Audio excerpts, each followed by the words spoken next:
नमस्कार मेरे प्यारे दोस्तों, मैं हूं आपका दोस्त मिस्टर श्याम और आप सभी का स्वागत करता हूं हमारे चैनल खौफनाक शैडो पर। आज मैं आपके लिए एक ऐसी डरावनी कहानी लेकर आया हूं जो सिर्फ डराने के लिए नहीं है, बल्कि धीरे धीरे आपके दिमाग में उतर जाएगी और शायद कहानी खत्म होने के बाद भी आपका पीछा नहीं छोड़ेगी। आज की कहानी एक ट्रक ड्राइवर की है। उसका नाम है राजू। ये कोई सुनी सुनाई कहानी नहीं है, न ही किसी किताब से उठाया गया किस्सा।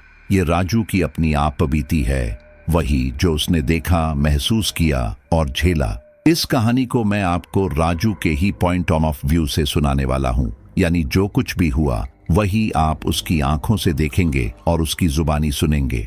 आपने अब तक कई डरावनी कहानियां सुनी होंगी, भूत, आत्माएं, साए, लेकिन आज की कहानी उनसे थोड़ी अलग है। ये कहानी सिर्फ बाहर के डर की नहीं है, बल्कि उस डर की है जो इंसान अपने भीतर छुपा कर जीता है। यह कहानी रात की सड़कों की है, एक शापित जगह की है और एक ऐसी गलती की है जिसका बोझ सालों तक इंसान को चैन से जीने नहीं देता।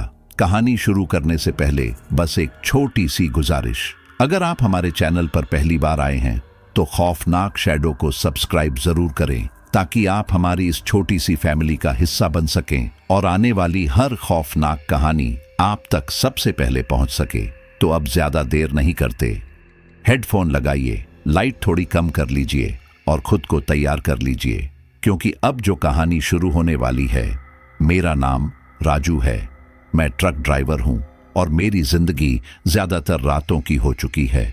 दिन की रोशनी मुझे अजीब सी लगती है, जैसे वो मेरी नहीं है। रात की सड़कों पर मैं अकेला चलता हूं, हेडलाइट्स की रोशनी में आगे बढ़ता हुआ, जैसे अंधेरे को चीरता जा रहा हूं। उस रात भी कुछ अलग नहीं था, बस बारिश थोड़ी ज्यादा थी। बूंदें ट्रक के शीशे पर इस तरह गिर रही थीं जैसे कोई उंगलियों से लगातार थपथपा रहा हो। हाईवे पूरी तरह सुनसान था, न कोई गाड़ी, न कोई इंसान। फिर भी मेरे सीने में एक अजीब सी घबराहट थी, बिना किसी वजह के। मैं खुद से कहता रहा कि ये बस थकान है, लेकिन दिल मानने को तैयार नहीं था। रातें मुझे डराती हैं, क्योंकि रातें मुझे वो याद दिलाती हैं जिससे मैं सालों से भाग रहा हूं।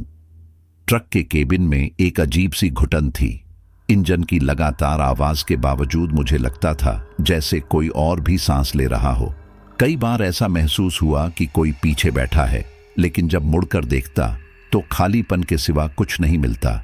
मेरे हाथ स्टीयरिंग पर थे, लेकिन उंगलियां ठंडी पड़ चुकी थीं। बारिश के साथ हवा की सनसनाहट मिलकर ऐसा शोर पैदा कर रही थी जैसे कोई फुसफुसा रहा हो। मैंने शीशा थोड़ा नीचे किया, लेकिन बाहर की ठंडी हवा ने डर को और गहरा कर दिया। मन में बार बार एक ही ख्याल आ रहा था, आज की रात ठीक नहीं है। मैंने खुद को समझाया कि मैं वहम कर रहा हूं, लेकिन दिल के किसी कोने में कुछ टूटता सा महसूस हो रहा था, जैसे कोई दरार धीरे धीरे फैल रही हो। एक मोड़ पर ट्रक मोड़ते समय मैंने रियर मिरर में देखा। बस एक पल के लिए, बहुत हल्का सा, मुझे किसी साए का आभास हुआ। ऐसा लगा जैसे कोई सिर झुकाए बैठा हो। मैंने तुरंत फिर से देखा, कुछ नहीं। दिल जोर से धड़कने लगा। मैंने गाड़ी की रफ्तार बढ़ा दी, जैसे भाग जाना चाहता हूं। दिमाग कह रहा था कि यह सिर्फ अंधेरा और बारिश का खेल है, लेकिन शरीर मानने को तैयार नहीं था।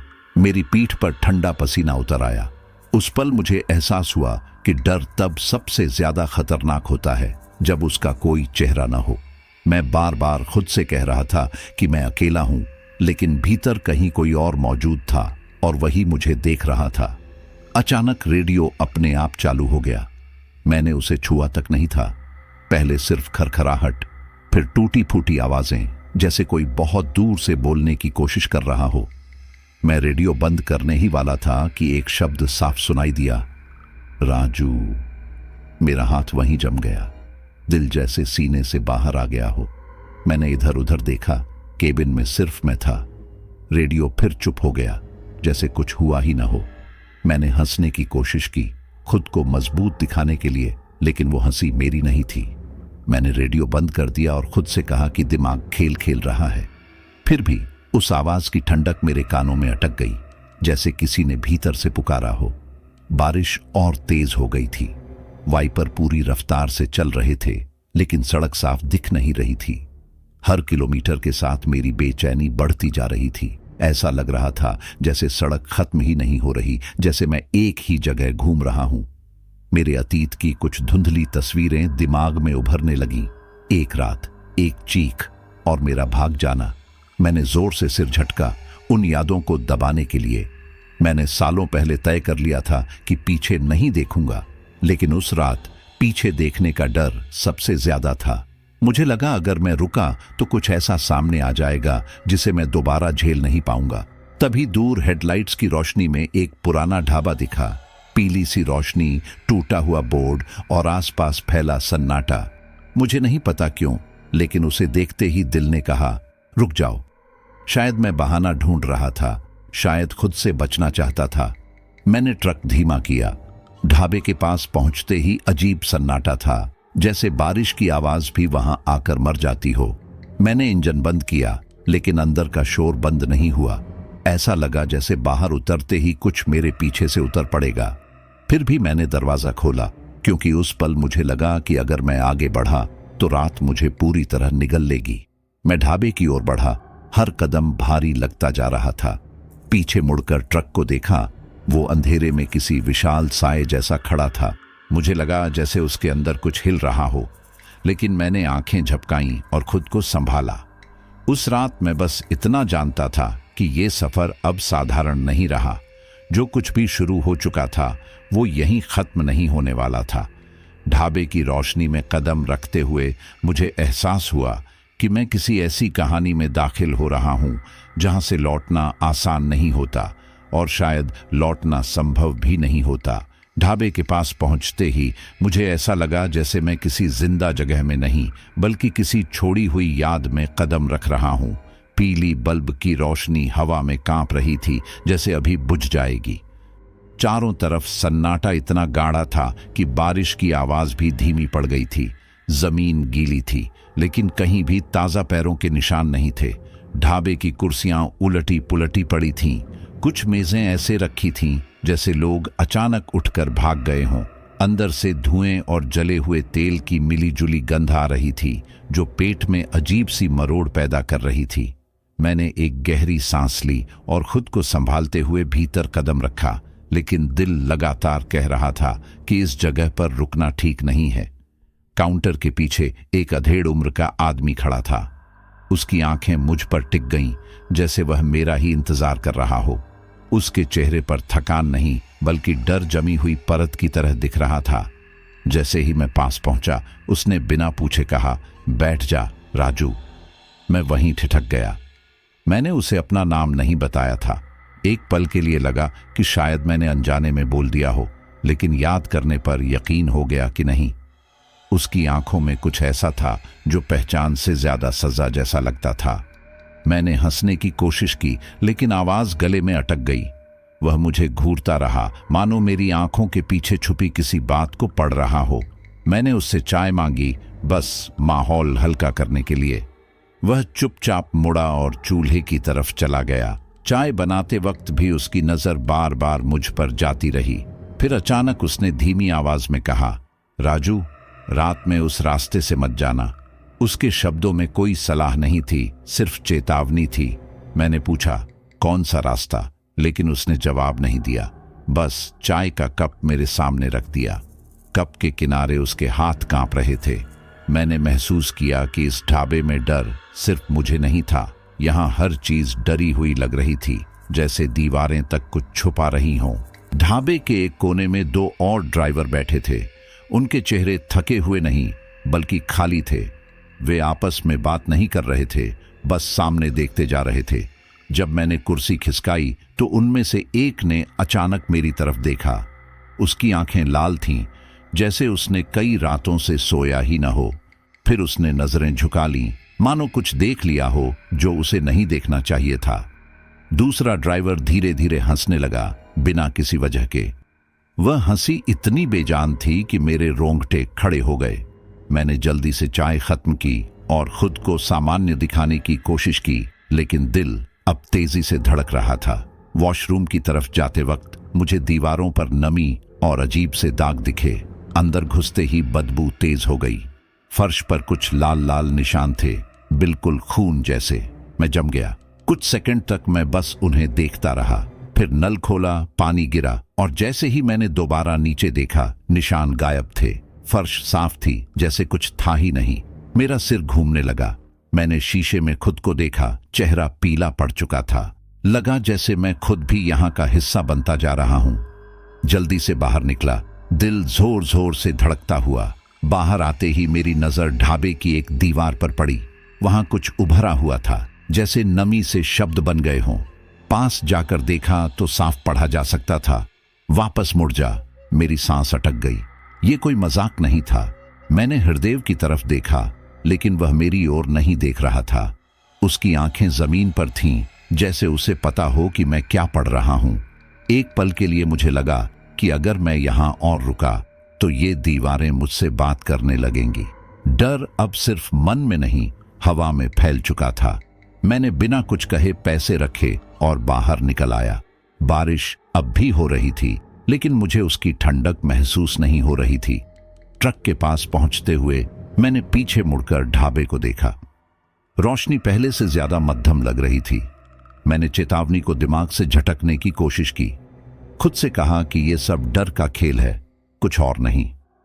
इंजन स्टार्ट किया और जैसे ही ट्रक आगे बढ़ा, दिल के किसी कोने में कुछ टूट गया। मुझे पता था मैं सही नहीं कर रहा हूं, लेकिन फिर भी मैंने रास्ता नहीं बदला। उस रात मैंने डर को नजरअंदाज किया और शायद उसी पल मैंने अपनी मुसीबत खुद चुन ली। ढाबे से निकलने के बाद सड़क और ज्यादा सुनसान हो गई थी। बारिश अब फुहार में बदल चुकी थी, लेकिन अंधेरा पहले से गहरा लगता था। हेडलाइट्स की रोशनी में आगे का रास्ता जैसे धीरे धीरे निगलता जा रहा था। तभी एक मोड़ के पास मैंने उसे देखा। सड़क के किनारे बिल्कुल अकेली एक लड़की खड़ी थी। सफेद कपड़े बारिश में भीग चुके थे, बाल चेहरे से चिपके हुए थे।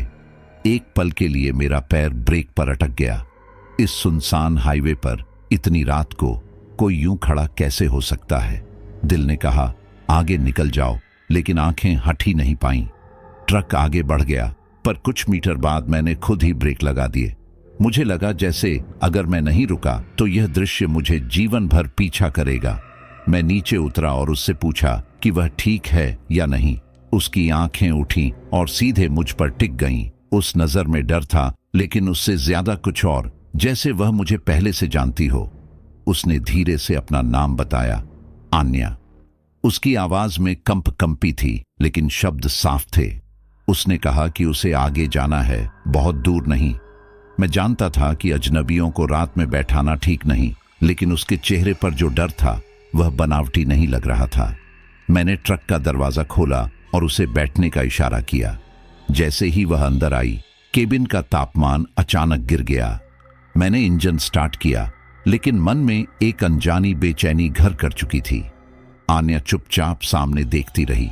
उसकी सांसें तेज थीं, जैसे अभी भी भाग रही हों। कुछ देर बाद उसने मुझसे पूछा, तुम हमेशा रात में ही गाड़ी चलाते हो? मैंने चौंक कर उसकी तरफ देखा। मैंने उसे यह बात नहीं बताई थी। मैंने हाँ में सिर हिलाया। वह हल्की सी मुस्कुराई, लेकिन वह मुस्कान आंखों तक नहीं पहुंची।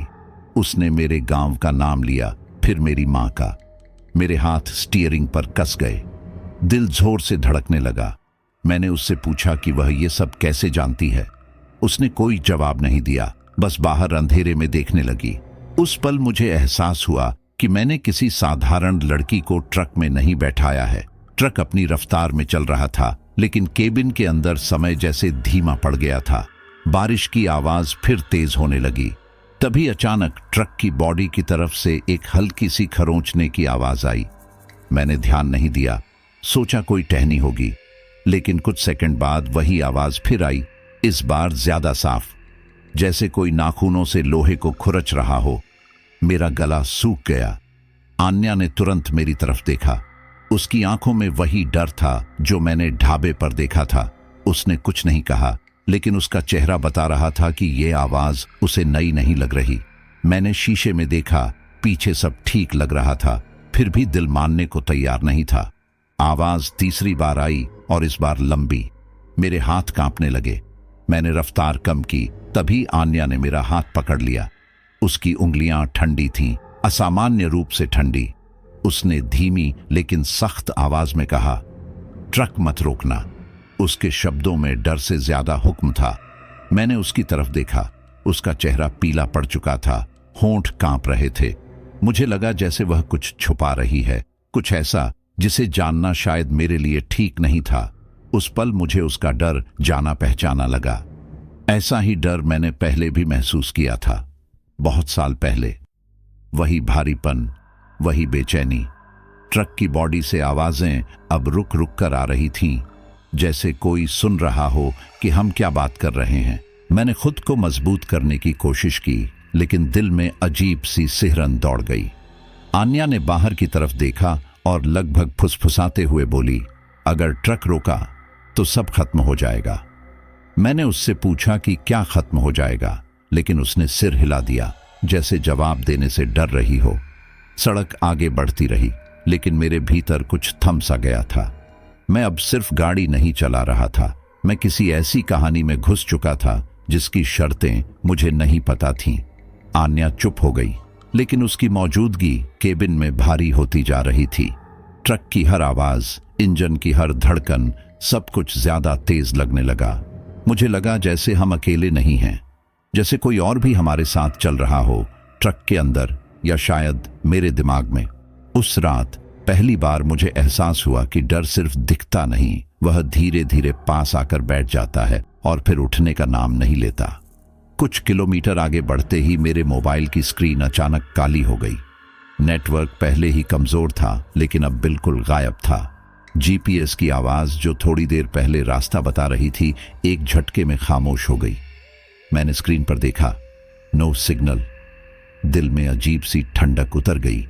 मैंने आन्या की तरफ देखा, वह चुप थी, बाहर अंधेरे में देख रही थी। सड़क सीधी लग रही थी, लेकिन मन कह रहा था कि कुछ ठीक नहीं है। मैंने रफ्तार बनाए रखी, पर कुछ ही देर में वही मोड़ फिर सामने आ गया जिसे हम पीछे छोड़ चुके थे। मुझे लगा शायद मेरी आंखों का धोखा है, लेकिन तीसरी बार वही पेड़, वही टूटा हुआ पत्थर दिखा तो सांस अटक गई। ऐसा लग रहा था जैसे सड़क हमें आगे नहीं बल्कि वापस खींच रही हो। मैंने ब्रेक हल्का दबाया और चारों तरफ देखा। हेडलाइट्स की रोशनी में अचानक एक बोर्ड चमका, कालधरा। नाम पढ़ते ही दिल में अजीब सी कंपन हुई। अगले ही पल बोर्ड गायब हो गया, जैसे कभी था ही नहीं। आन्या ने धीमी आवाज में कहा, हम आ गए। मैंने पूछा, कहाँ? उसने जवाब नहीं दिया। कुछ मीटर आगे बढ़ते ही सड़क के दोनों तरफ घर दिखाई देने लगे, पुराने, खामोश, बिना रोशनी के। कस्बा अचानक उभर आया था, जैसे अंधेरे ने खुद उसे बाहर निकाला हो। मुझे याद नहीं कि मैंने इस जगह का नाम कभी सुना हो, न ही किसी नक्शे में देखा हो। फिर भी ऐसा लग रहा था जैसे यह जगह मुझे पहले से जानती है। कस्बे में घुसते ही माहौल और भारी हो गया। सड़कें साफ थीं, लेकिन सुनसान। कुछ लोग खड़े दिखाई दिए, बिल्कुल स्थिर। उनके चेहरे भावहीन थे, आंखें खुली थीं, पर उनमें कोई चमक नहीं थी। जब ट्रक उनके पास से गुजरा तो मैंने देखा कि उनकी परछाइयां जमीन पर नहीं पड़ रही थीं। मेरा दिल जोर से धड़कने लगा। मैंने शीशा नीचे किया, लेकिन किसी ने मेरी तरफ देखा तक नहीं। वे बस खड़े थे, जैसे समय उनके लिए रुक गया हो। आन्या ने मेरा हाथ दबाया, शायद मुझे यकीन दिलाने के लिए कि वह यहाँ है। फिर भी भीतर कहीं डर गहराता जा रहा था, जैसे यह कस्बा हमें देख रहा हो पर दिखाना नहीं चाहता हो। आगे एक छोटा सा टोल प्लाजा दिखा। वहां एक बल्ब जल रहा था, लेकिन कोई आवाज नहीं थी। मैंने ट्रक रोका। अंदर बैठा आदमी बिना बोले मुझे देखने लगा। उसकी आंखें भी वैसी ही खाली थीं। उसने इशारे से आगे बढ़ने को कहा। जैसे ही ट्रक आगे बढ़ा, एक स्क्रीन पर सीसीटीवी फुटेज चलती दिखी। नजर अनायास उस पर चली गई। जो मैंने देखा, उसने मेरे पैरों तले जमीन खिसका दी। स्क्रीन में मैं अकेला था, ड्राइवर सीट पर सिर्फ मैं, बगल की सीट खाली। मैंने झटके से आन्या की तरफ देखा। वह वहीं बैठी थी, शांत मगर उदास। फिर स्क्रीन की तरफ देखा, अब भी मैं अकेला। दिल जोर से धड़कने लगा, जैसे सीने से बाहर निकल आएगा। मैंने ट्रक आगे बढ़ाया, लेकिन हाथ कांप रहे थे। दिमाग सवालों से भर गया था। अगर स्क्रीन झूठ नहीं थी तो सच क्या था? मैंने आन्या से कुछ कहना चाहा, लेकिन शब्द नहीं निकले। वह मेरी तरफ देखी और हल्का सा सिर हिला दिया, जैसे सब समझती हो। कस्बे के घर पीछे छूटते जा रहे थे, लेकिन उनकी खामोशी हमारे साथ चल रही थी। साइन बोर्ड फिर दिखा, कालधरा, और इस बार कुछ सेकंड रुका, फिर धुंध में घुल गया। मुझे लगा जैसे यह जगह खुद तय कर रही है कि मुझे क्या दिखाना है और क्या नहीं। मेरा सिर भारी हो गया, जैसे कोई अंदर से दबाव बना रहा हो। मैंने खुद को समझाने की कोशिश की कि यह सब थकान और डर का असर है, लेकिन दिल नहीं मान रहा था। हर चीज बहुत सटीक थी, लोगों की निगाहें, परछाइयों का न होना, सीसीटीवी की सच्चाई। ट्रक की आवाज के अलावा सब कुछ खामोश था। मैंने महसूस किया कि मैं किसी ऐसे दायरे में आ गया हूं जहां नियम अलग हैं। आन्या की मौजूदगी अब सवाल बन चुकी थी। मैंने धीरे से पूछा, क्या तुम सच में यहां हो? उसने मेरी तरफ देखा। उसकी आंखों में दर्द और अपनापन दोनों थे। उसने जवाब नहीं दिया, बस बाहर देखने लगी। उस पल पहली बार मेरे मन में यह ख्याल आया कि शायद मैं जिस पर भरोसा कर रहा हूं वह मेरी कल्पना भी हो सकती है। कालधरा धीरे धीरे पीछे छूट रहा था, या शायद हम उसके अंदर और गहरे जा रहे थे। मुझे समझ नहीं आ रहा था। समय जैसे टुकड़ों में बट गया था। हर सांस भारी लग रही थी। मैंने ट्रक की रफ्तार बढ़ाई, क्योंकि रुकने की हिम्मत नहीं थी। मन में एक ही सवाल घूम रहा था, अगर आन्या फुटेज में नहीं थी तो मेरे साथ कौन बैठा है? और अगर वह नहीं है तो मैं किससे बात कर रहा हूं? उस रात कालधरा ने मेरे भीतर एक ऐसा डर बो दिया जो दिखता नहीं था, लेकिन हर धड़कन के साथ और गहरा होता जा रहा था। कालधारा से निकलते ही रात और ज्यादा भारी हो गई। ट्रक के अंदर एक अजीब सा कंपन शुरू हो गया, जैसे इंजन के नीचे कुछ हिल रहा हो। सड़क सीधी थी, लेकिन स्टीयरिंग मेरे हाथों में कांप रहा था। मुझे लगा जैसे ट्रक खुद सांस ले रहा हो। हवा में एक दबा हुआ शोर था जो कानों से ज्यादा सीने में उतर रहा था। आन्या खामोश बैठी थी। उसकी आंखें बार बार पीछे की तरफ जा रही थीं। मैं बार बार रियर मिरर देखता, लेकिन वहां सिर्फ अंधेरा था। फिर भी मन मानने को तैयार नहीं था। ऐसा लग रहा था जैसे ट्रक के अंदर कुछ जाग गया हो और अब वह अपनी मौजूदगी जताने लगा हो। कुछ ही देर में वह आवाज साफ हो गई, ट्रक की बॉडी से खरोंचने की आवाज, बिल्कुल वैसी जैसे किसी ने नाखूनों से लोहे को कुरेदना शुरू कर दिया हो। पहले हल्की, फिर तेज और फिर लगातार। मेरे हाथ पसीने से भीग गए। अचानक उस खरोंच के बीच किसी के रोने की आवाज घुल गई, बहुत धीमी, बहुत दर्द भरी। मेरी सांसें अटक गईं। मैंने ट्रक साइड में लगाने की कोशिश की, लेकिन आन्या ने घबराकर मेरा हाथ पकड़ लिया। उसकी पकड़ में डर साफ महसूस हो रहा था। उसने लगभग चीखते हुए कहा कि ट्रक मत खोलना। उसकी आवाज कांप रही थी, जैसे वह जानती हो कि अंदर क्या है। मैंने ब्रेक छोड़ दिया और ट्रक आगे बढ़ता रहा, लेकिन आवाजें अब रुक नहीं रही थीं। रोना कभी पास लगता, कभी दूर, कभी लगता जैसे सीधे मेरे कानों में कोई सिसक रहा हो। मुझे समझ नहीं आ रहा था कि यह सच है या दिमाग का खेल। आंखें भारी होने लगीं, जैसे नींद और जागने के बीच फंस गया हूं। सड़क सामने थी, लेकिन ध्यान कहीं और खींच रहा था। मुझे लगा जैसे मैंने आंख झपकी और फिर अचानक वही पुरानी रात सामने आ गई। एक सड़क, तेज रफ्तार और अचानक सामने कुछ आ जाना। मैंने जोर से स्टीयरिंग पकड़ा, जैसे उस याद से भागना चाहता हूं। तभी मुझे साफ सुनाई दिया, राजू, मेरा नाम, बहुत पास से। मैंने घबराकर चारों तरफ देखा। आन्या चुप थी, लेकिन उसकी आंखें भर आई थीं। वह आवाज फिर आई, इस बार और साफ। ऐसा लगा जैसे कोई मुझे बुला रहा हो, मदद मांग रहा हो। मेरे दिमाग में तस्वीरें टूटे कांच की तरह उभरने लगीं। खून से सनी सड़क, हेडलाइट्स की रोशनी और एक शरीर जो हिल नहीं रहा था। मैंने सिर पकड़ लिया। वह हादसा जिसे मैं सालों से दबाए बैठा था, अब मेरे सामने खड़ा था। ट्रक की आवाज, रोने की आवाज और मेरी धड़कन सब एक हो गए। डर से बचने के लिए मैंने सीट के नीचे रखी शराब की बोतल निकाल ली। मैंने कभी ड्राइव करते हुए नहीं पी, लेकिन उस रात मुझे खुद को रोकने की ताकत नहीं थी। एक घूंट लिया, फिर दूसरा। गला जलने लगा, लेकिन दिल नहीं। शराब ने आंखों को धुंधला कर दिया, लेकिन आवाजें और साफ हो गईं। रोना अब चीख में बदलने लगा था। मुझे लगा जैसे ट्रक की दीवारें अंदर से धड़क रही हों।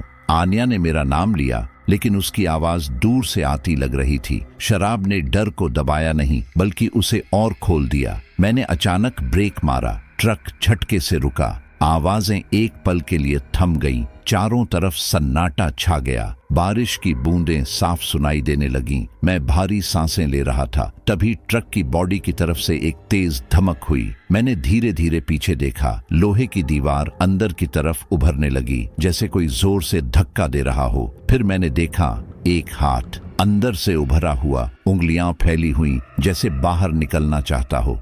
वह हाथ खून से सना नहीं था, लेकिन उसकी हालत चीख रही थी। मेरी चीख गले में ही दब गई, शरीर हिल नहीं पा रहा था। आन्या ने मेरी तरफ देखा, उसकी आंखों में आंसू थे, लेकिन चेहरे पर अजीब सी शांति। वह बोली कुछ नहीं, बस उस हाथ को देखती रही। मुझे लगा जैसे समय रुक गया हो, ट्रक, सड़क, रात सब गायब हो गया, बस वही हाथ था और मेरी धड़कन। उस पल मुझे समझ आ गया कि जो भी मेरे पीछे है वह बाहर आने की कोशिश नहीं कर रहा, वह मुझे याद दिलाने आया है। और यह शुरुआत थी, अंत नहीं।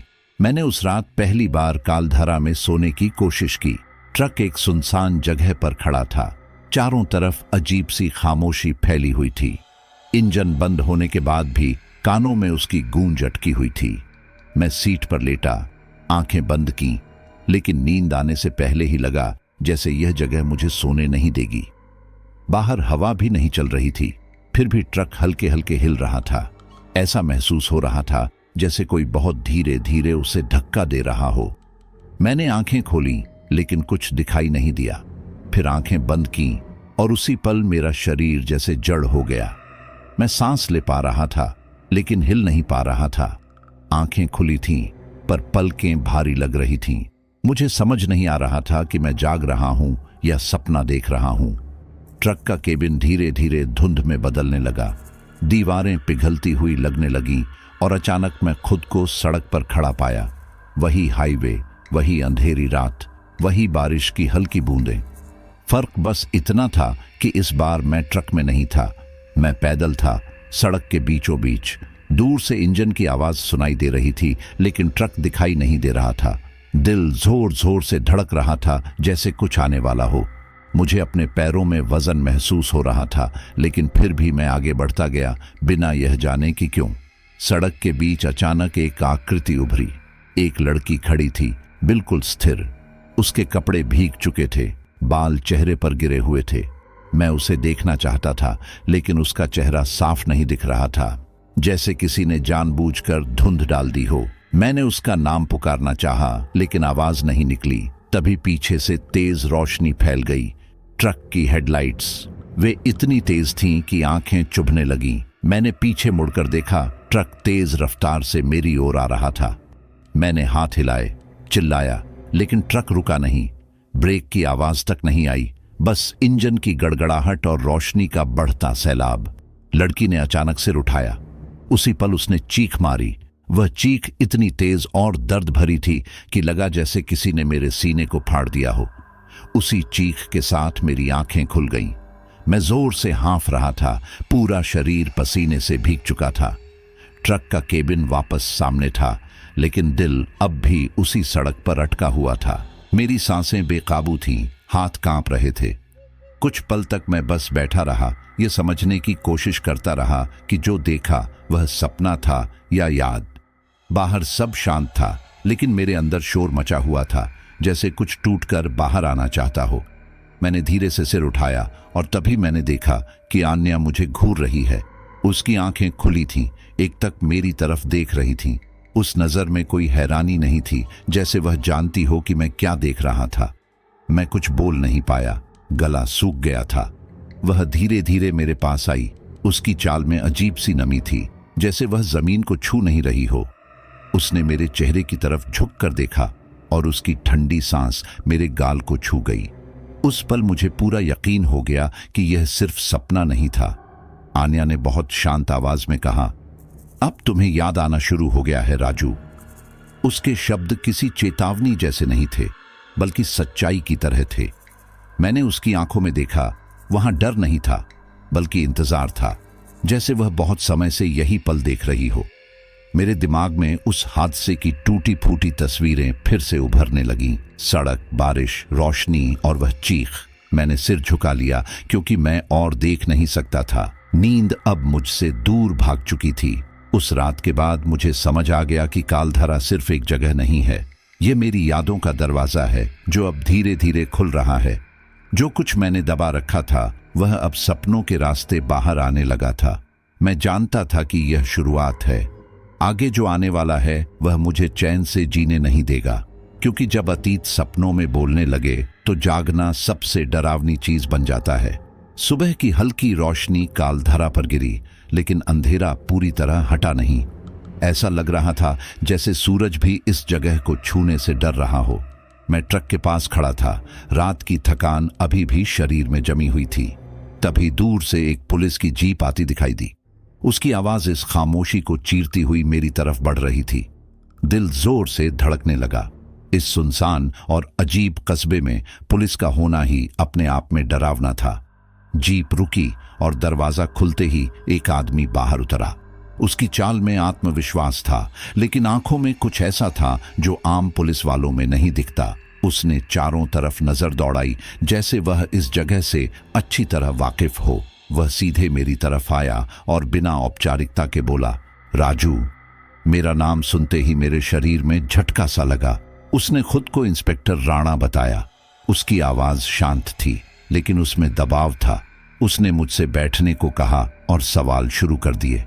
पुराने एक्सीडेंट्स, हाईवे पर हुई घटनाएं और मेरी ड्राइविंग का इतिहास। मैं जितना जवाब देता गया उतना ही घबराता गया। फिर उसने अचानक मेरा पूरा नाम लिया, मेरे गांव का नाम बताया और वह पुराना ट्रक नंबर भी, जिसे मैंने सालों पहले बेच दिया था। मेरी सांसें तेज हो गईं। मैंने उससे पूछा कि उसे यह सब कैसे पता। वह हल्का सा मुस्कुराया, लेकिन उसकी आंखें गंभीर रहीं। राणा ने बताया कि इस इलाके में कई ट्रक ड्राइवर अजीब हालत में मिले हैं। कुछ पागल हो चुके, कुछ अचानक गायब हो गए। उसने कहा कि सबका एक ही पैटर्न है, रात की ड्राइव, एक अजीब कस्बा और फिर जिंदगी भर का डर। मैं उसकी बातें सुनता रहा, लेकिन दिमाग में रात के दृश्य घूम रहे थे। ट्रक की आवाजें, खरोंच और वह हाथ। मैंने नजर घुमाकर आन्या को ढूंढा। वह ट्रक के पास खड़ी थी, हमेशा की तरह शांत। मैंने उसकी तरफ इशारा किया और कहा कि वह मेरे साथ है। राणा ने मेरी तरफ देखा, फिर उसी जगह की तरफ जहां मैं देख रहा था। वहां कोई नहीं था। उस पल मेरा दिल जैसे डूब गया। मैंने फिर देखा, आन्या अब भी वहीं थी, लेकिन राणा की नजरें खाली जगह पर टिकी थीं। उसने मुझसे पूछा, किसकी बात कर रहे हो? मेरी आवाज कांप गई। मैंने दोबारा कहा कि वह लड़की जो मेरे साथ आई है। राणा ने कुछ नहीं कहा, बस अपनी डायरी में कुछ लिखा। उस खामोशी में मुझे अपनी धड़कन बहुत तेज सुनाई दे रही थी। मुझे लगा जैसे जमीन मेरे पैरों के नीचे से खिसक रही हो। अगर आन्या उसे दिखाई नहीं दे रही थी तो क्या वह सच में यहां थी, या फिर यह सब मेरे दिमाग का खेल था? राणा ने मुझे ध्यान से देखा, जैसे मेरे चेहरे के पीछे छुपी हर बात पढ़ने की कोशिश कर रहा हो। उसने कहा कि कई लोग यहां आकर अपने अतीत से टकराते हैं और वही टकराव उन्हें तोड़ देता है। उसकी बातें सीधी थीं, लेकिन हर शब्द चुभ रहा था। मैंने खुद को संभालने की कोशिश की, लेकिन मन में शक ने जड़ पकड़ ली थी। आन्या अब भी खामोश थी। उसकी आंखों में हल्की उदासी थी, जैसे वह यह सब पहले से जानती हो। मैं उससे कुछ पूछना चाहता था, लेकिन इंस्पेक्टर की मौजूदगी में शब्द गले में अटक गए। कुछ देर बाद राणा उठ खड़ा हुआ। जाते जाते उसने मेरी तरफ देखा और बहुत शांत आवाज में कहा, राजू, भागने से कुछ खत्म नहीं होता। उसके शब्द मेरे सीने में उतर गए। वह जीप में बैठा और चला गया। उसकी आवाज धीरे धीरे कालधारा की खामोशी में घुल गई। मैं वहीं खड़ा रहा, सुन्न। आन्या की तरफ देखा, लेकिन अब वह भी कुछ कदम दूर खड़ी लग रही थी, जैसे मेरे और उसके बीच कोई अदृश्य दीवार खड़ी हो गई हो। मुझे समझ आ गया था कि अब यह सिर्फ डर की कहानी नहीं रही। शक, सच और यादें सब मिलकर मुझे घेर रहे थे। उस सुबह के बाद कालधारा और भी अजीब लगने लगी। हर चीज पर सवाल उठने लगे। जो दिख रहा था वह सच था या नहीं, ये समझना मुश्किल हो गया। इंस्पेक्टर राणा की बातें दिमाग में घूमती रहीं। शायद वह मुझे चेतावनी देने नहीं, बल्कि याद दिलाने आया था। और उस याद से भागना अब संभव नहीं था। मैं उसी पुराने रास्ते से वापस ढाबे की तरफ मुड़ा, लेकिन इस बार कदम पहले जैसे नहीं थे।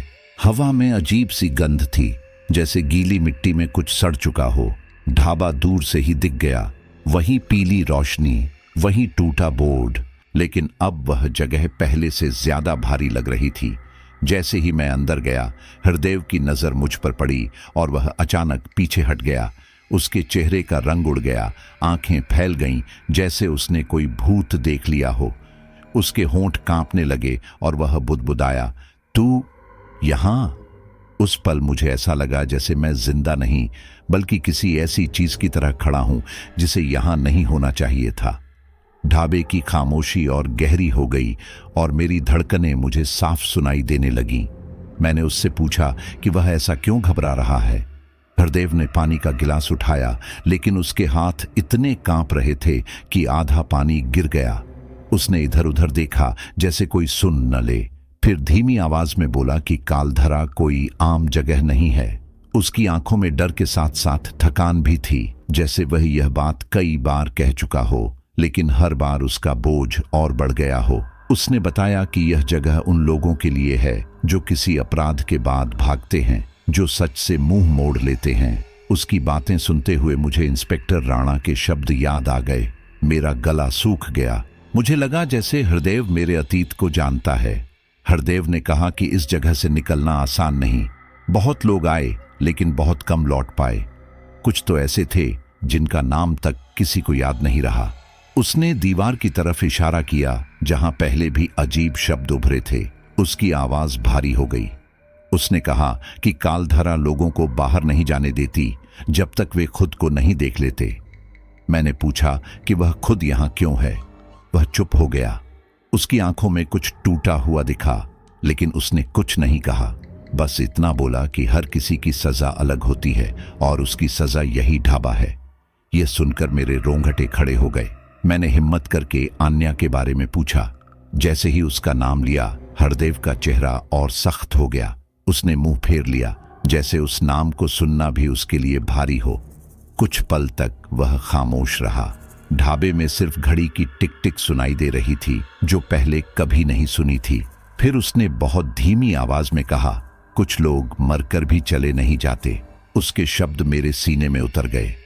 मैंने उसकी आंखों में देखा, वहां डर के साथ साथ यकीन था। वह यकीन किसी कहानी का नहीं, किसी देखी हुई सच्चाई का था। उस पल मुझे लगा कि आन्या के बारे में जो मैं जानता हूं वह अधूरा है।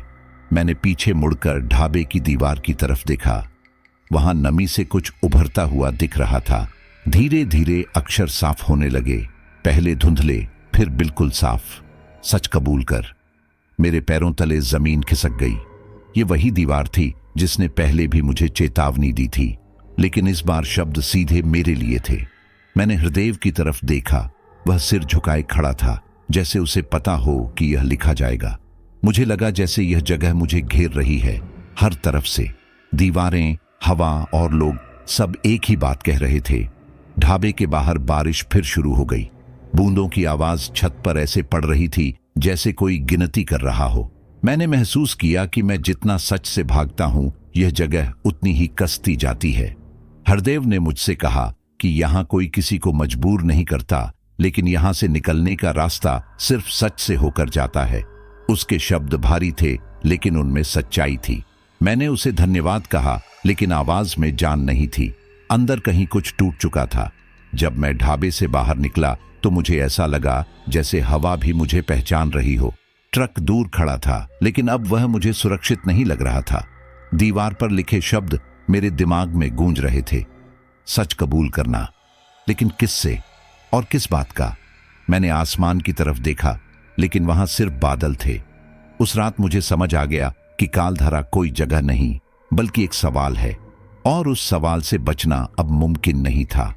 रात अब पूरी तरह गहरी हो चुकी थी और ट्रक की बॉडी से आने वाली खरोंचों की आवाज लगातार तेज होती जा रही थी।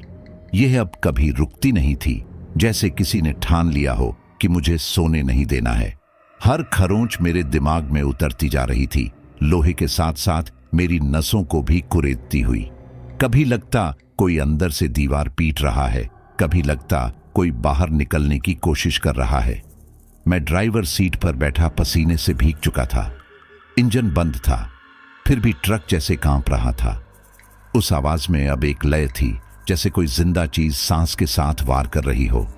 उसी पल मुझे यकीन होने लगा कि बॉडी के अंदर कुछ है, कोई चीज, कोई इंसान, या शायद कोई याद जो जिंदा रहने की जिद किए बैठी है। मैंने खुद से कहा कि यह सब डर है, लेकिन डर इतना सच्चा लग रहा था कि झूठ कह पाना मुश्किल हो गया। खरोंचों के बीच कभी कभी हल्की सी कराह सुनाई देती, जैसे कोई बहुत थक चुका हो। मैंने ट्रक से उतरने का फैसला किया। पैर जमीन पर रखते ही लगा जैसे मिट्टी ठंडी नहीं बल्कि सुन्न है। चारों तरफ सन्नाटा था, इतना गाढ़ा कि मेरी सांसें भी तेज लगने लगी। बॉडी के पास पहुंचा तो आवाज और साफ हो गई, नाखूनों की आवाज, लोहे पर। मैंने हाथ बढ़ाया, ताला छूने से पहले ही रुक गया। दिल कह रहा था मत खोल, लेकिन दिमाग कह रहा था कि अब पीछे हटना मुमकिन नहीं। मैंने आंखें बंद की और ताला खोल दिया। बॉडी का दरवाजा चरमराता हुआ खुला। अंदर अंधेरा था, लेकिन बदबू नहीं थी, कोई लाश नहीं थी। एक पल को राहत मिली, लेकिन अगले ही पल मेरी नजर दीवारों पर पड़ी। अंदर की दीवारें हाथों के निशानों से भरी हुई थीं, खून से सने, सूखे हुए, जैसे किसी ने बार बार दीवारों को पकड़ा हो। उन निशानों में दर्द छुपा हुआ था। मैंने दीवार को छुआ, उंगलियां कांप गईं। यह ताजा नहीं था, लेकिन पुराना भी नहीं लग रहा था, जैसे समय यहां आकर रुक गया हो। मेरी आंखें धीरे धीरे ऊपर गईं और तब मैंने देखा कि दीवारों पर कुछ खुरचा हुआ है, नाखूनों से गहरे निशान, तारीखें। मैंने एक तारीख पढ़ी और मेरा शरीर सुन्न पड़ गया। वही तारीख, वही रात, वही दिन जिसे मैं भूल जाना चाहता था, जिस दिन वह हादसा हुआ था। मेरी सांस रुक गई। दीवारों पर वही तारीख बार बार खुरची हुई थी, जैसे कोई उसे याद रखने की कोशिश कर रहा हो या मुझे याद दिलाने की सजा दे रहा हो। मुझे लगा जैसे फर्श हिल रही हो। मैंने पीछे हटने की कोशिश की, लेकिन पैर भारी हो गए। बॉडी के अंदर की हवा ठंडी होती जा रही थी। मुझे लगा जैसे मैं अकेला नहीं हूं, जैसे किसी की निगाह मेरी पीठ पर टिकी हुई है। मैंने जल्दी से बाहर निकलना चाहा, तभी जोर की आवाज के साथ बॉडी का दरवाजा अपने आप बंद हो गया। एक झटके में ताला गिरने की आवाज साफ सुनाई दी। मेरा दिल बैठ गया। मैंने दरवाजा पीटना शुरू किया, लेकिन आवाज बाहर नहीं जा रही थी। अंदर अंधेरा और गहरा हो गया। मोबाइल निकाला, लेकिन स्क्रीन काली थी। सांसें तेज हो गईं। खरोंचों की आवाज अब चारों तरफ थी, जैसे दीवारें खुद मुझे घेर रही हों। मुझे लगा जैसे बॉडी छोटी होती जा रही है। हवा कम पड़ रही थी। उसी अंधेरे में बहुत पास से एक फुसफुसाहट सुनाई दी, राजू रुको। आवाज बहुत धीमी थी, लेकिन बिल्कुल साफ, मेरे कानों के पास। मैंने चारों तरफ देखा, लेकिन कुछ नहीं दिखा। आवाज फिर आई, इस बार और नजदीक। उसमें गुस्सा नहीं था, सिर्फ थकान थी, जैसे कोई बहुत देर से बोलना चाहता हो। मेरे दिमाग में अचानक वही सड़क, वही बारिश, वही ब्रेक की आवाज गूंज गई। मुझे समझ आने लगा कि यह बॉडी किसी को कैद नहीं कर रही, ये मुझे रोक रही है भागने से, सच से। उस आवाज में डर नहीं था, बल्कि गुजारिश थी। मैं दीवार से टिक कर बैठ गया। आंखों से आंसू अपने आप निकल आए। मुझे पहली बार एहसास हुआ कि यह सब मुझे डराने के लिए नहीं, बल्कि याद दिलाने के लिए हो रहा है। बॉडी के अंदर कोई लाश नहीं थी, क्योंकि लाश बाहर नहीं, मेरे अंदर थी। वही दिन, वही गलती, वही भागना। खरोंचों की आवाज अब धीमी हो गई थी, जैसे किसी को यकीन हो गया हो कि मैंने सुन लिया है। बाहर की दुनिया दूर लग रही थी। उस अंधेरे में बैठा मैं पहली बार सच के इतना करीब था कि उससे नजरें चुराना मुश्किल हो गया था। मैंने उस रात हिम्मत करके आन्या से सच पूछ ही लिया। ट्रक के बाहर अंधेरा था और भीतर एक अजीब सी नमी, जैसे हवा भी भारी हो गई हो। मैंने उससे कहा कि अब मुझसे और कुछ छुपाया नहीं जा सकता। उसकी आंखें भर आईं, लेकिन उसने नजरें नहीं चुराईं। वह वहीं खड़ी रही, जैसे इस सवाल का इंतजार कर रही हो। कुछ पल तक वह कुछ नहीं बोली, फिर अचानक रो पड़ी। उसकी रुलाई में आवाज कम और दर्द ज्यादा था। ऐसा दर्द जो शब्दों से नहीं, सिर्फ खामोशी से समझ आता है। मैंने आगे बढ़कर उसे छूना चाहा, लेकिन वह एक कदम पीछे हट गई, जैसे डर रही हो कि अगर पास आई तो टूट जाएगी। उसने कहा कि सच्चाई बताना उसके लिए आसान नहीं है, क्योंकि हर सच के साथ एक और घाव खुलता है। उसने बताया कि वह मुझसे नाराज है, इतनी नाराज कि कभी कभी उसे मेरा चेहरा देखना भी सहन नहीं होता। उसके शब्द सीधे दिल में चुभ गए। फिर उसने उसी सांस में कहा कि वह मुझसे नफरत भी करती है और मुझसे प्यार भी। यह सुनकर मैं कुछ पल के लिए समझ ही नहीं पाया कि क्या कहूं। उसकी आंखों में आंसू थे, लेकिन उनमें गुस्सा नहीं था, बल्कि एक थकी हुई स्वीकारोक्ति थी। उसने कहा कि यह प्यार उसे कमजोर बनाता है और यही वजह है कि वह पूरी सच्चाई नहीं बता पा रही। हम दोनों कुछ देर तक चुप खड़े रहे। हवा में बस हमारी सांसों की आवाज थी। फिर उसने धीरे धीरे बताया कि कालधरा से बाहर जाने का रास्ता है। उसके शब्दों में उम्मीद नहीं बल्कि चेतावनी थी। उसने कहा कि यहां से हर कोई निकल सकता है, लेकिन कोई भी बिना कीमत चुकाए नहीं जाता। मैंने पूछा कि कैसी कीमत? वह जवाब देने से पहले रुक गई, जैसे सोच रही हो कि क्या मुझे यह जानने का हक है। फिर उसने कहा कि यह कीमत हर इंसान के लिए अलग होती है, लेकिन एक बात समान है, यह कीमत सच से जुड़ी होती है। जितना बड़ा सच उतनी भारी कीमत। मैंने उसकी आंखों में देखा और पहली बार मुझे लगा कि वह मुझसे कुछ छीनने नहीं बल्कि मुझे वापस देने आई है। मैंने उसका हाथ पकड़ लिया। उसी पल मुझे झटका सा लगा। उसका हाथ ठंडा था, असामान्य रूप से ठंडा, जैसे उसमें खून नहीं, सिर्फ यादें बह रही हों। वह हल्की सी कांपी, लेकिन उसने हाथ नहीं छुड़ाया। उस ठंडक में भी एक अपनापन था जो और ज्यादा दर्दनाक लग रहा था। मैंने उससे पूछा कि वह खुद क्या चाहती है। उसने सिर झुका लिया और कहा कि उसकी चाहत अब मायने नहीं रखती, क्योंकि उसका वक्त अधूरा रह गया है। उसकी बातें सुनते हुए मुझे एहसास हुआ कि वह जितना बता रही है उससे कहीं ज्यादा छुपा रही है। लेकिन वह छुपाना झूठ नहीं था, बल्कि डर था। डर इस बात का कि अगर उसने सब कह दिया तो शायद मैं उसे उसी तरह छोड़ दूं जैसे कभी छोड़ चुका था। यह सोच मेरे अंदर चाकू की तरह उतरी।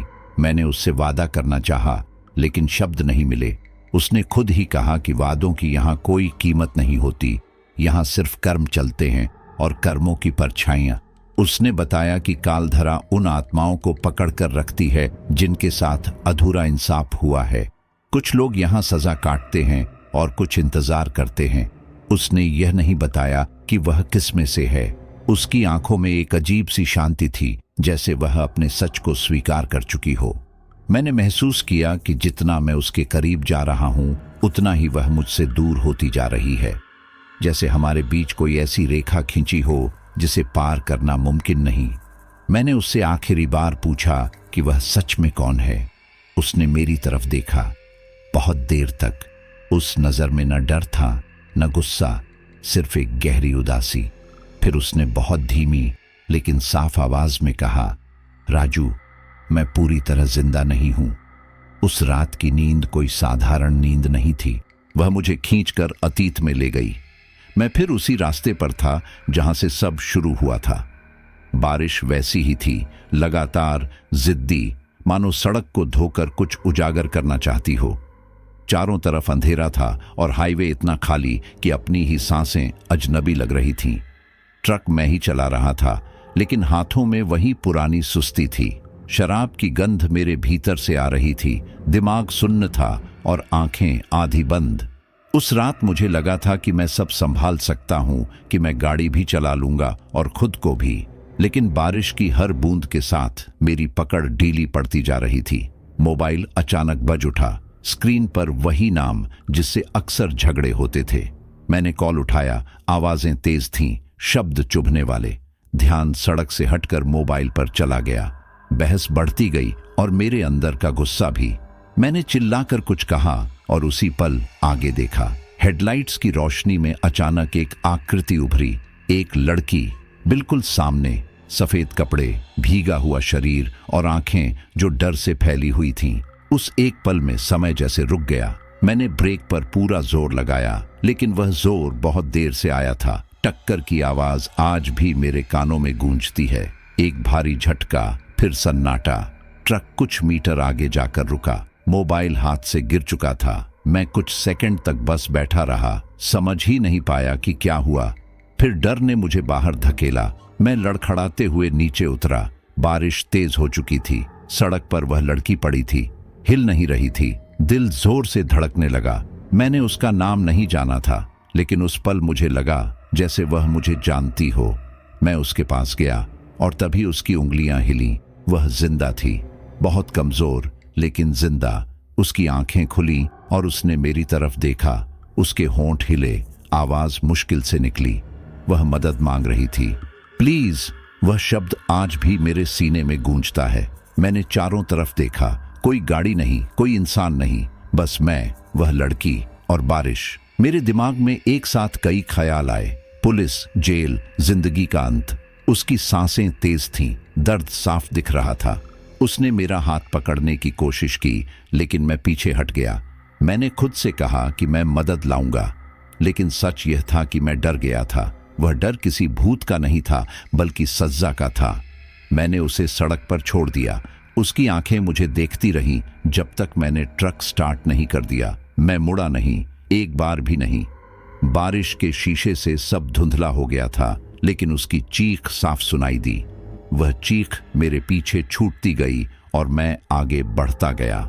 हर किलोमीटर के साथ मैंने खुद को समझाया कि मैंने कुछ गलत नहीं किया, कि मैं वापस आ जाऊंगा। लेकिन मैं वापस नहीं आया। सड़क लंबी थी और रात खत्म नहीं हो रही थी। शराब का असर उतर चुका था और डर पूरी तरह चढ़ चुका था। ट्रक चल रहा था, लेकिन मेरा दिमाग वहीं अटका हुआ था। बार बार उसकी आंखें सामने आ रही थीं। मैंने रेडियो तेज कर दिया ताकि आवाजें दब जाएं, लेकिन कोई आवाज दबती नहीं। मैंने खुद से वादा किया कि यह बात कभी याद नहीं करूंगा, और मैंने निभाया भी, सालों तक। लेकिन यादें मरती नहीं हैं, वे बस इंतजार करती हैं। उस रात की याद ने मेरी नींद, मेरा सुकून सब छीन लिया। अब जब मैं उस नींद से बाहर आया तो समझ गया कि वह सिर्फ सपना नहीं था, वह पूरी याद थी। एक एक पल, एक एक गलती। मेरा शरीर पसीने से भीग चुका था, दिल भारी था। मुझे एहसास हुआ कि मैंने सिर्फ एक लड़की को नहीं छोड़ा था, मैंने खुद को भी वहीं छोड़ दिया था। उस रात से मैं चलता रहा, लेकिन कभी आगे नहीं बढ़ पाया। अब वह याद लौट आई थी पूरी ताकत के साथ, और मैं जानता था कि इससे भागने का कोई रास्ता नहीं बचा है। अब मैं कालधरा को पहले जैसी नजर से नहीं देख पा रहा था। जो गलियां पहले खाली लगती थीं, अब उनमें चेहरे उभरने लगे थे। हर मोड़ पर खड़ा कोई आदमी, कोई औरत, कोई बच्चा, सबके चेहरे मुझे अजीब तरह से जाने पहचाने लग रहे थे, जैसे मैंने इन्हें पहले कहीं देखा हो, किसी खबर में, किसी धुंधली याद में। उनकी आंखों में शिकायत नहीं थी, बस इंतजार था। वे चलते नहीं थे, बस खड़े रहते थे, जैसे किसी इशारे का इंतजार कर रहे हों। तब मुझे समझ आने लगा कि यह कस्बा लोगों से नहीं, घटनाओं से भरा है। हर चेहरा एक हादसे की कहानी है जो यहाँ आकर अटक गई है। हवा में भी एक बोझ था, जैसे हर सांस के साथ कोई अधूरा सवाल भीतर उतर रहा हो। मैंने महसूस किया कि यहाँ समय आगे नहीं बढ़ता। घड़ियां चलती हैं, लेकिन पल बदलते नहीं। सुबह आती है पर रात जाती नहीं। दिन और रात बस एक दूसरे पर चढ़े रहते हैं, जैसे सजा का सिलसिला हो।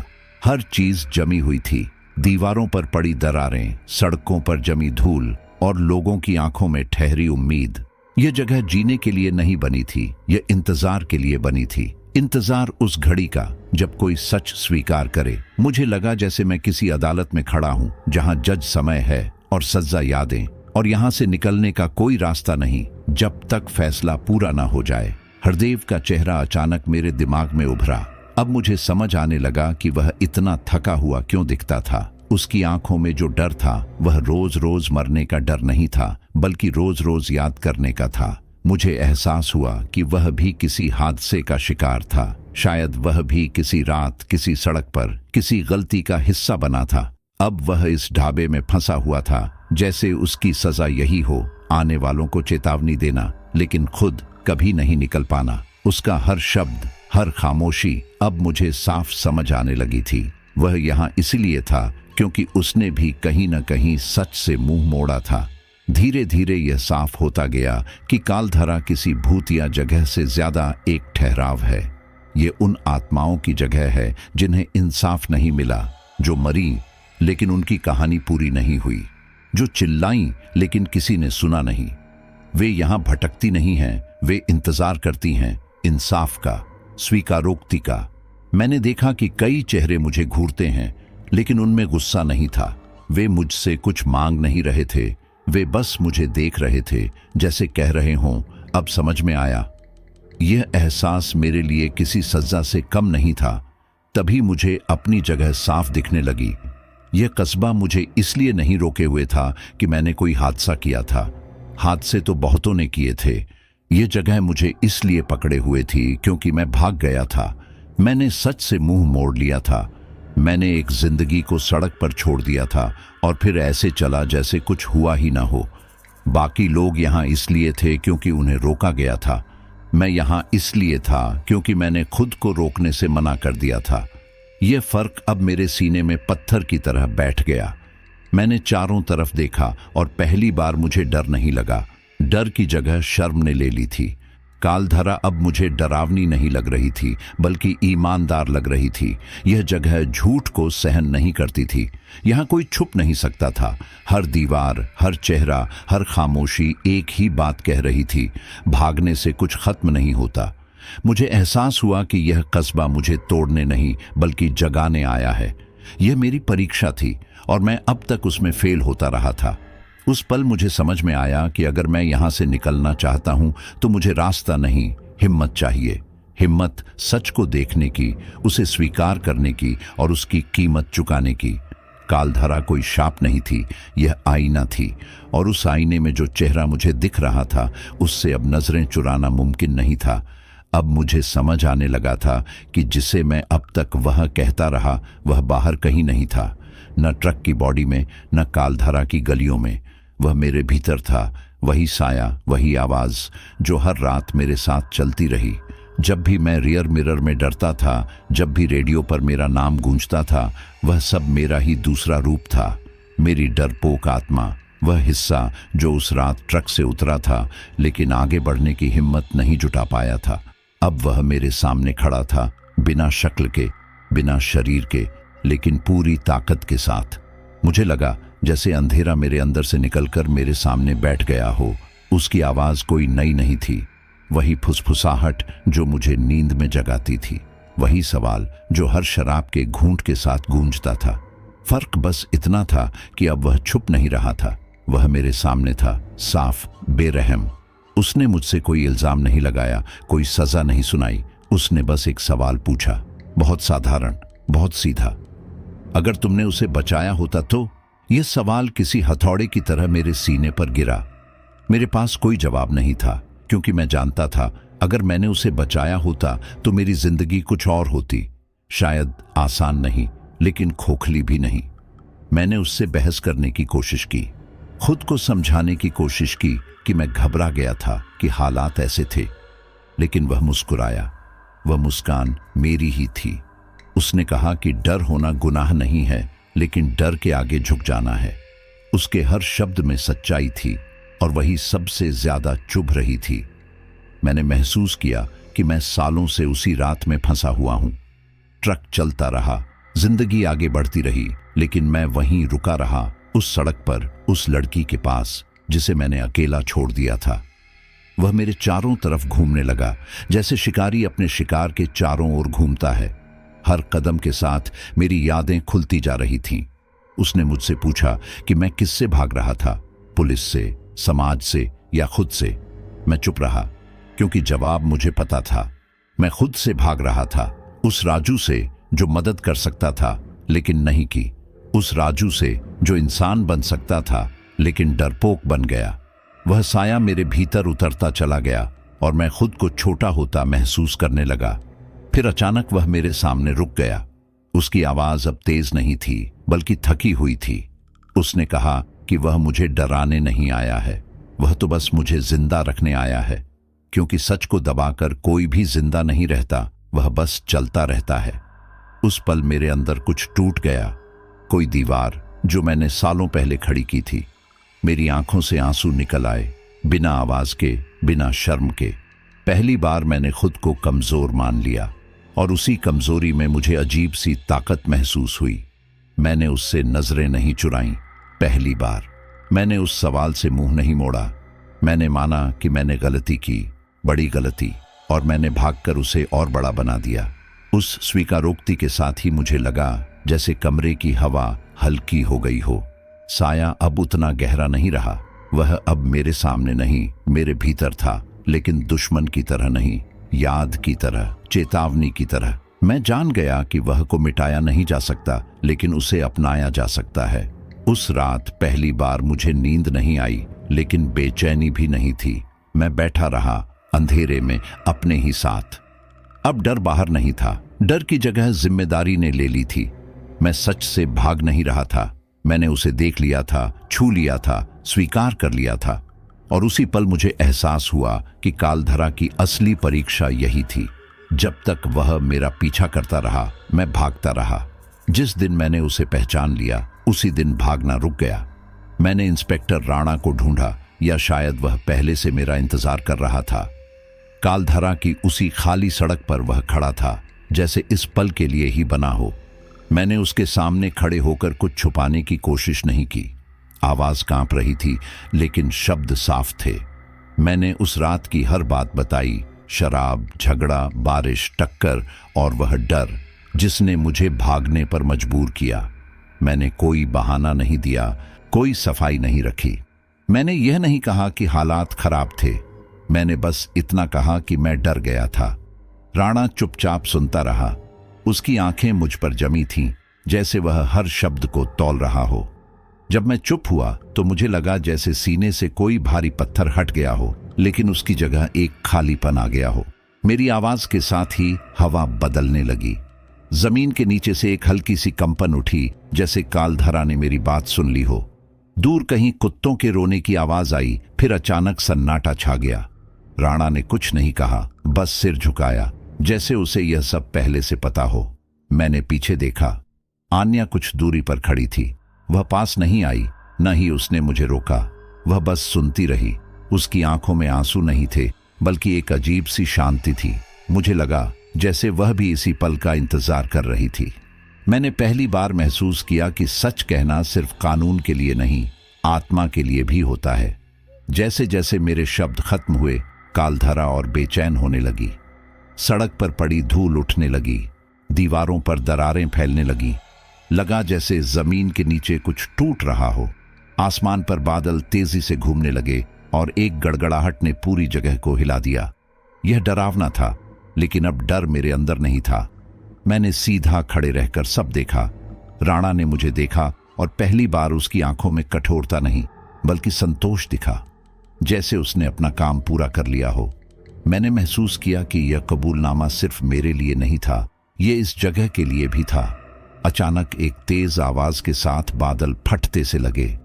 बारिश की पहली बूंद गिरी, लेकिन वह ठंडी नहीं थी। उसमें किसी विदाई की गंध थी। कालधरा की गलियां जो अब तक भारी लगती थीं, हल्की होने लगी। कुछ चेहरों ने आंखें बंद कर ली, जैसे उनका इंतजार खत्म हो गया हो। मैंने आन्या की तरफ देखा। वह मुस्कुरा रही थी, वही मुस्कान जो मैंने कभी ठीक से देखी नहीं थी, शांत, बिना दर्द के। उसकी आंखों में अब कोई शिकायत नहीं थी। मुझे लगा जैसे वह पहली बार सच में यहां मौजूद है, बिना बोझ के। आन्या धीरे धीरे मेरी तरफ बढ़ी, लेकिन मेरे पास नहीं आई। उसने वही दूरी रखी जो शायद हमेशा से जरूरी थी। उसने मुझे देखा और उसकी नजर में कृतज्ञता थी, प्यार नहीं मांगने वाला, बल्कि छोड़ देने वाला। मैंने कुछ कहना चाहा, माफी शायद, या कुछ और, लेकिन शब्द नहीं मिले। उसने खुद ही बात खत्म कर दी। उसकी आवाज बहुत हल्की थी, लेकिन हवा में साफ तैर गई। उस आवाज में कोई डर नहीं था, कोई शिकायत नहीं थी, बस एक सुकून था जो मैंने पहले कभी नहीं सुना था। उसने कहा, अब मैं जा सकती हूं राजू। उन शब्दों के साथ ही मुझे लगा जैसे किसी ने मेरी छाती पर रखी रस्सी खोल दी हो। आन्या की आकृति धीरे धीरे हल्की होने लगी, जैसे धुंध में घुल रही हो। वह पीछे नहीं मुड़ी, वह मुस्कुराती रही जब तक वह दिखना बंद नहीं हो गई। उस पल मेरे अंदर कुछ टूटकर नहीं, बल्कि जुड़कर सही हुआ। मैंने पहली बार महसूस किया कि बलिदान हमेशा किसी को खोने का नाम नहीं होता। कभी कभी वह सच को चुनने का नाम होता है, चाहे उसकी कीमत कितनी भी भारी क्यों न हो। जब सब शांत हुआ तो कालधरा वैसी नहीं रही जैसी पहले थी। सड़कें स्थिर थीं, हवा सामान्य थी। इंस्पेक्टर राणा ने मुझे देखा और बस इतना कहा कि आगे का रास्ता अब साफ है। मैं जानता था कि यह सफर यहीं खत्म नहीं होता, लेकिन अब मैं भाग नहीं रहा था। मैंने सच कबूल कर लिया था और उसी कबूलनामे में मेरी सजा भी थी और मेरी मुक्ति भी। मैं अब जेल में हूँ। 4 दीवारें हैं, लोहे की सलाखें हैं और समय यहाँ भी धीरे चलता है, लेकिन मन अजीब तरह से शांत है। रात को जब सब सो जाते हैं तब मैं छत की तरफ देखता रहता हूँ। यहाँ कोई डरावनी आवाज नहीं, कोई खरोंच नहीं, कोई साया नहीं। पहली बार नींद मेरे पास खुद चलकर आती है। मुझे याद आता है कि बाहर की दुनिया में मैंने कितनी रातें जागते हुए काटी थीं, डर के साथ भागते हुए। यहाँ रुक गया हूँ और शायद इसी रुकने में मुझे चैन मिला है। कभी कभी लगता है कि सजा और शांति एक ही सिक्के के 2 पहलू हैं। जब सच से भागना बंद होता है तब सजा बोझ नहीं लगती, वह बस एक रास्ता बन जाती है। जेल के बाहर मेरा ट्रक अब भी खड़ा है। मैंने उसे कई बार सपने में देखा है, वही पुराना ट्रक, लेकिन अब खामोश। न इंजन की बेचैनी, न बॉडी से आती खरोंचें, जैसे उसने भी अपना बोझ उतार दिया हो। मुझे बताया गया कि उसे जब्त कर लिया गया है, लेकिन मेरे लिए वह अब भी वहीं खड़ा है, उसी हाईवे पर जहां मेरी जिंदगी ने मोड़ लिया था। फर्क बस इतना है कि अब वह मुझे बुलाता नहीं। पहले ट्रक मेरे डर का घर था, अब वह एक याद बन चुका है, एक बंद अध्याय। कभी कभी सोचता हूं कि अगर वह बोल पाता तो शायद वही कहता, अब भागना मत। कुछ रातों में जब जेल की खिड़की से ठंडी हवा आती है तो मुझे बारिश की खुशबू महसूस होती है, वही गंध जो उस रात सड़क पर थी, लेकिन अब वह डर नहीं लाती। उस खुशबू में मुझे आन्या महसूस होती है। उसका चेहरा साफ नहीं दिखता, बस एक हल्की सी मौजूदगी, न शिकायत न सवाल, सिर्फ एक शांति जो मुझे ढक लेती है। मैं जानता हूं कि वह कहीं पास नहीं है, लेकिन कहीं दूर भी नहीं, जैसे उसने अपना सफर पूरा कर लिया हो और मुझे मेरा छोड़ दिया हो। उस एहसास में कोई डर नहीं होता, सिर्फ एक धीमी सी कृतज्ञता होती है। दिन में जब नए कैदी आते हैं, उनमें से कुछ ट्रक ड्राइवर भी होते हैं, उनकी आंखों में वही थकान, वही भागने की जल्दबाजी दिखती है जो कभी मेरी आंखों में थी। उनसे बात करते हुए मैं कोई कहानी नहीं सुनाता, कोई उपदेश नहीं देता, बस इतना कहता हूं कि रात के रास्ते आसान नहीं होते। कुछ रास्ते सवाल पूछते हैं और कुछ जवाब मांगते हैं। वे हंस देते हैं, जैसे मैंने भी कभी हंस दिया था, लेकिन कभी कभी कोई रुक जाता है, मेरी बात सुनता है और उसकी आंखों में हल्का सा डर उतर आता है। उसी पल मुझे लगता है कि शायद मेरी आवाज किसी को रुकने में मदद कर दे। अब मुझे सपनों में वही सड़क दिखती है, लेकिन इस बार मैं अकेला नहीं होता। मैं चलता हूं, रुकता हूं और मुड़कर देख लेता हूं। कोई चीख नहीं होती, कोई भागना नहीं होता। ये सपना मुझे डराता नहीं, बल्कि याद दिलाता है कि मैंने आखिरकार पीछे देख लिया। मैंने उस जगह को स्वीकार कर लिया जहां मैं गलत था। शायद यही वजह है कि कालधरा अब मेरे पीछे नहीं आती। वह जगह, वह साया, वह आवाज, सब वहीं रुक गए जहां मैंने रुकने से मना कर दिया था। अब मैं रुक गया हूं। मेरी कहानी यहीं खत्म नहीं होती, लेकिन डर यहीं खत्म हो गया है। जो बचा है वह सजा है और उसके साथ एक अजीब सी मुक्ति। अगर कभी कोई मुझसे पूछे कि मैंने इस सफर से क्या सीखा, तो मैं बस इतना कहूंगा कि हर रास्ता मंजिल के लिए नहीं होता। कुछ रास्ते इंसान को उसके किए के सामने खड़ा कर देते हैं और वहीं असली सफर शुरू होता है। कुछ रास्ते मंजिल तक नहीं, इंसाफ तक ले जाते हैं। तो ये थी हमारी आज की कहानी, राजू की कहानी। एक ऐसा सफर जो सड़कों से शुरू हुआ लेकिन इंसाफ तक जाकर रुका। एक ऐसी रात जो सिर्फ डर लेकर नहीं आई, बल्कि एक इंसान को उसके गुनाहों के सामने खड़ा कर गई। कभी कभी असली खौफ बाहर नहीं होता, वो हमारे अंदर छुपा होता है और उससे भागना सबसे मुश्किल होता है। अगर इस कहानी ने आपको सोचने पर मजबूर किया, अगर किसी पल आपकी सांसें थोड़ी तेज हो गई या दिल के किसी कोने में हल्की सी सिहरन दौड़ गई, तो समझ लीजिए कि खौफनाक शैडो ने अपना काम कर दिया। दोस्तों, ऐसी ही डरावनी, रहस्यमयी और दिल को झकझोर देने वाली कहानियों के लिए चैनल खौफनाक शैडो को सब्सक्राइब करना न भूलें। यहाँ हर कहानी सिर्फ सुनाई नहीं जाती, यहाँ हर कहानी आपको अपने साथ ले जाती है। अंधेरी सड़कों पर, खामोश जगहों पर और उन सच्चों तक जिनसे हम अक्सर नजरें चुरा लेते हैं। वीडियो को लाइक करें और कमेंट में बताइए, क्या राजू को उसकी सजा मिली या उसकी मुक्ति। मैं हूं आपका दोस्त मिस्टर श्याम और मिलूंगा आपसे अगली कहानी में एक नए डर, एक नए रहस्य के साथ। तब तक याद रखिए, हर साया खामोश नहीं होता, कुछ साये देखते रहते हैं। खौफनाक शैडो।